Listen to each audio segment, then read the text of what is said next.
Hello everyone, and welcome to Holistic Healing with Deepshika, where we explore personal growth, healing, and power of new perspectives. I'm your host Deepshika, and today we are diving into the fascinating world of solo travel for obvious reasons, which is that I recently spent about 3 weeks traveling alone, and though physically I am back, but my heart still remains in the beautiful landscape of the Nordic countries. While I was preparing for this travel and while I was traveling, it was often commented that how lucky I was to travel solo, and usually by people who are in a relationship and hence have some responsibilities, etc. And this also made me realize that in recent years, solo travel has exploded in popularity, with countless people choosing to explore the world on their own. But what's behind this trend? Why are so many people raving about experiences of solo travel? In today's episode, I will try to go beyond the Instagram-worthy photos and wanderlust posts to unpack the real benefits of solo travel. We'll explore how it empowers you, challenges your perceptions, and often leads to powerful self-discoveries. Solo travel isn't just about seeing new places, it's about finding new parts of yourself. But not just this, I will also share how exciting solo travel really is. But more on this a little later. So why the hype behind solo travel? There's no denying that solo travel has become a trend. You've likely seen solo travelers sharing their adventures on social media, flaunting breathtaking views and stories of spontaneous encounters with strangers. This digital age romance with solo travel has given rise to hashtags, blogs, and entire communities dedicated to exploring the world alone. But where does this hype come from? For many, solo travel symbolizes freedom. Freedom from daily routines, societal expectations, and even their own self-imposed limitations. It's the allure of being able to go wherever you want, whenever you want, without needing to compromise with anyone else.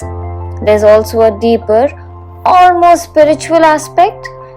Traveling alone means being fully present with yourself in a new environment, where you are free to observe and experience without the lenses of anyone else's expectations. But solo travel isn't just about escaping, it's also about self-exploration. People who try solo travel often discover things about themselves that they didn't know.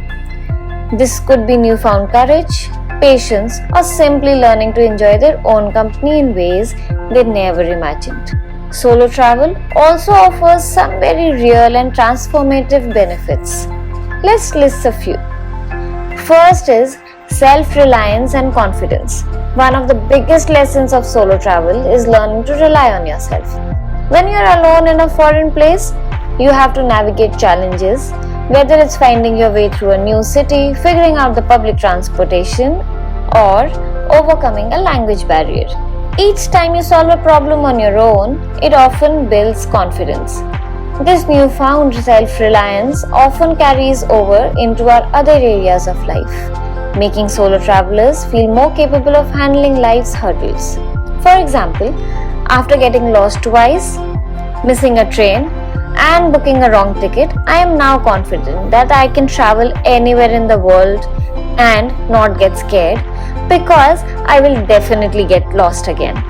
Second is adaptability and resilience. Solo travel requires you to adapt quickly. Plans change. You may get lost, or maybe the weather doesn't cooperate. You have to adjust, sometimes on the spot, and accept that things won't always go as planned. This adaptability fosters resilience, teaching you to flow with life's unpredictability rather than resist it. Travelers who embrace this mindset often find themselves calmer and more flexible, even after returning home.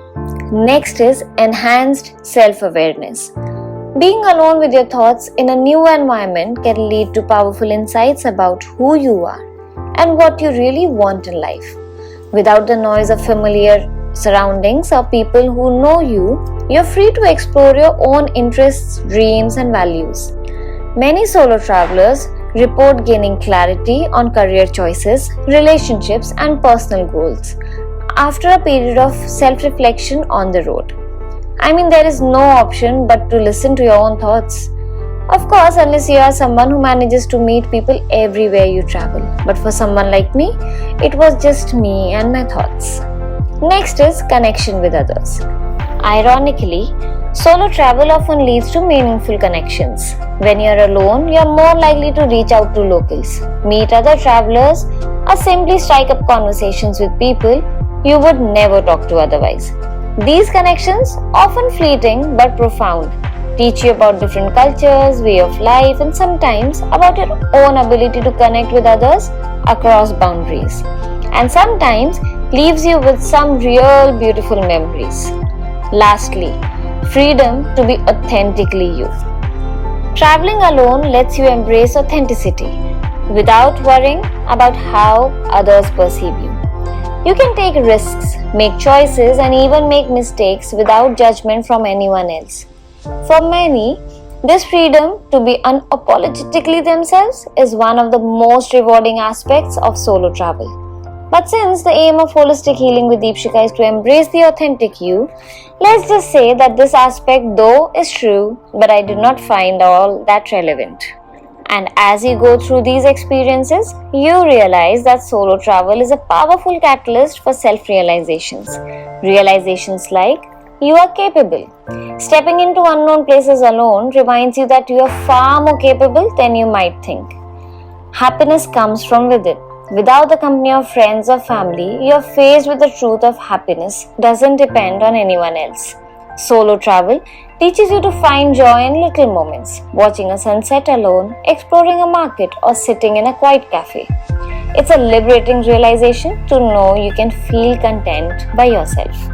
And lastly, that the world is filled with kindness. But I think this holds true even when you're traveling in a group, because as you meet more people, you realize that this world is a kind place. People are nice, and no matter what the situation, there will always be someone who would help you and show you the way. It is like what I often like to repeat, you're always taken care of. And now let me share what I actually came to realize about solo travel. Is it worth the hype? Absolutely. Is it an experience worth having gone through in this life at least once? Absolutely. But I think doing it to escape from situations or people isn't the right reason to undertake one. I absolutely loved the experience that I had.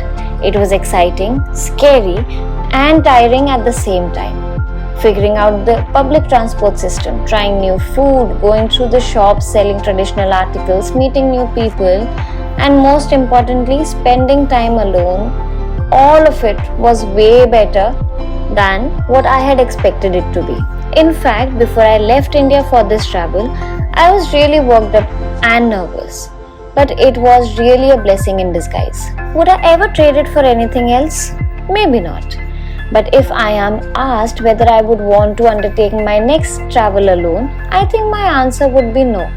And not because I cannot do it, or I feel I may get lost, or I can't spend time with myself, but because I feel and also came to this realization that traveling is such a beautiful experience, and there is so much beauty out there in the world. Seeing and experiencing it alone is alright, but having someone with you while you do it will only enhance the experience, if nothing else, making it more special. At the same time, I do realize that everyone likes to travel differently. So all I'm saying is, if you can find people who have the same travel sense as you, it wouldn't be a bad option to travel in a group. Traveling alone should not be a way to escape from people or situations. It should not be made an excuse.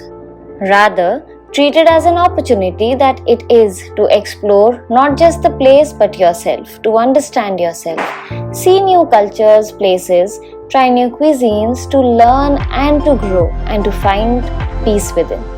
In the end, all I would like to say is that traveling solo means getting to know the real you. Thank you for joining me on this episode of Holistic Healing with Deepshika. If you've been contemplating a solo trip, I hope today's episode inspires you to take that leap. Remember, the journey is as much about discovering yourself as it is about discovering the new places. And if not, then traveling solo may be the scariest, most liberating, life-changing experience of your life. Try it at least once. Safe travels.